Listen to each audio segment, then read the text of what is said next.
School fest के बाद आर्यन पहले से ज़्यादा बैलेंस्ड महसूस करने लगा था। वह यह समझ चुका था कि कर्म से भागना समाधान नहीं है। दूसरों की मदद करना अच्छा लगता था। मन भी पहले से शांत रहने लगा था। लेकिन जिंदगी की सबसे गहरी उलझन अभी बाकी थी, कैरियर। हर दिन कोई ना कोई उससे पूछता, तू आईआईटी की तैयारी कर रहा है ना? साइंस लेगा या कॉमर्स? शर्मा जी का बेटा ऑलरेडी कोडिंग सीख रहा है। आजकल एआई का जमाना है, पीछे मत रह जाना। धीरे धीरे आर्यन फिर कंफ्यूज होने लगा। उसे ड्राइंग पसंद थी, स्टोरी टेलिंग पसंद थी, लेकिन उसे डर लगता था कि अगर उसने अपने मन की सुनी तो लोग क्या कहेंगे। एक रात वह इंस्टाग्राम स्क्रॉल कर रहा था। कोई फॉरेन यूनिवर्सिटी में सिलेक्ट हुआ था, कोई स्टार्टअप बना रहा था, कोई मोटिवेशनल रील्स डाल रहा था। हर पोस्ट देखकर उसके भीतर एंजाइटी बढ़ती जा रही थी। उसे लगने लगा शायद मैं पीछे छूट रहा हूँ। उस रात वह देर तक सो नहीं पाया। अगले दिन उसने खुद ही समीर सर को मैसेज किया, सर, क्या हर किसी को वही करना चाहिए जो दुनिया सक्सेसफुल मानती है? शाम को दोनों स्कूल ऑडिटोरियम की खाली सीट्स पर बैठे थे। पूरा हॉल शांत था। समीर सर ने धीरे से पूछा, क्या हुआ? आर्यन कुछ देर चुप रहा, फिर बोला, सर, मुझे समझ नहीं आता मैं क्या बनना चाहता हूँ। हर कोई कुछ और बोलता है। कभी लगता है मैं अपनी जिंदगी नहीं, किसी और की एक्सपेक्टेशंस जी रहा हूँ। समीर सर कुछ पल शांत रहे, फिर हल्के से मुस्कुराए। तुम अध्याय 3 के सबसे महत्वपूर्ण हिस्से पर पहुंच गए हो। आर्यन ध्यान से सुनने लगा। समीर सर बोले, श्लोक 30 से 35 में श्री कृष्ण अर्जुन को बहुत गहरी बात समझाते हैं। उन्होंने धीरे धीरे कहा, अपने सारे कर्म मुझे समर्पित करके चिंता और अहंकार छोड़कर अपना कर्तव्य करो। आर्यन चुपचाप सुनता रहा।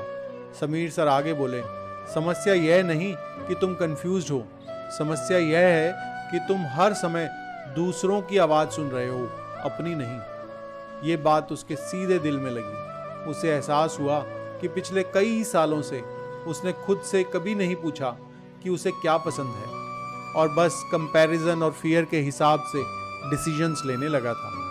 समीर सर बोले, श्री कृष्ण कहते हैं कि हर इंसान अपनी प्रकृति के अनुसार कर्म करता है। अगर तुम अपनी प्रकृति को इग्नोर करोगे तो भीतर संघर्ष पैदा होगा। लेकिन सर, आर्यन ने पूछा, अगर मेरी पसंद रिस्की हुई तो? समीर सर मुस्कुराए। इसलिए श्री कृष्ण आगे कहते हैं, दूसरे के श्रेष्ठ कर्म से बेहतर है अपना स्वधर्म, चाहे वह साधारण ही क्यों ना लगे। पूरा ऑडिटोरियम एकदम शांत था। ये शब्द जैसे आर्यन के भीतर गूंजने लगे। उसे याद आया कि कैसे कई बार सिर्फ इसलिए कोडिंग सीखने की कोशिश करता था क्योंकि बाकी सब कर रहे थे, लेकिन जब भी वह स्टोरीज लिखता था उसे भीतर अजीब सी खुशी महसूस होती थी। समीर सर उसकी ओर देखकर बोले, कंपैरिजन इंसान को अपनी असली पहचान से दूर कर देता है। फिर उन्होंने धीरे से कहा, हर फूल का खिलने का समय अलग होता है। गुलाब कभी सूरजमुखी बनने की कोशिश नहीं करता। आर्यन की आंखें हल्की नम हो गई। उसे पहली बार महसूस हुआ कि लगातार खुद को किसी और में बदलने की कोशिश कर रहा था। समीर सर आगे बोले, श्री कृष्ण यह भी कहते हैं कि मनुष्य को राग और द्वेष से बचना चाहिए। मतलब जिस चीज से अट्रैक्शन हो या जिस चीज से डर हो, दोनों को तुम्हें कंट्रोल नहीं करने देना चाहिए। आर्यन धीरे धीरे समझने लगा था। उसे आईआईटी का डर था, फेलियर से डर था, और सोशल मीडिया वैलिडेशन का अट्रैक्शन था। इन दोनों के बीच उसका असली सेल्फ कहीं खो गया था। समीर सर बोले, जब इंसान अपनी प्रकृति छोड़कर दूसरों की जिंदगी जीने लगता है तब भीतर बेचैनी शुरू हो जाती है। यह सुनकर आर्यन पूरी तरह शांत हो गया। उस रात घर लौटकर उसने पहली बार इंस्टाग्राम बंद किया और अपनी पुरानी डायरी निकाली।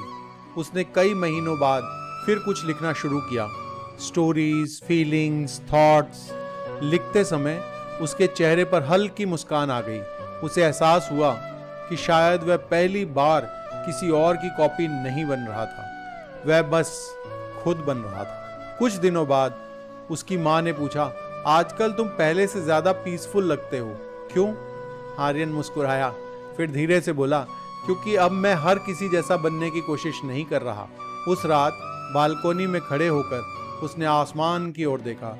दुनिया अब भी फास्ट थी, कंपटीशन अब भी था, कंपैरिजन अब भी था, लेकिन अब उसके भीतर एक नई क्लैरिटी जन्म ले चुकी थी।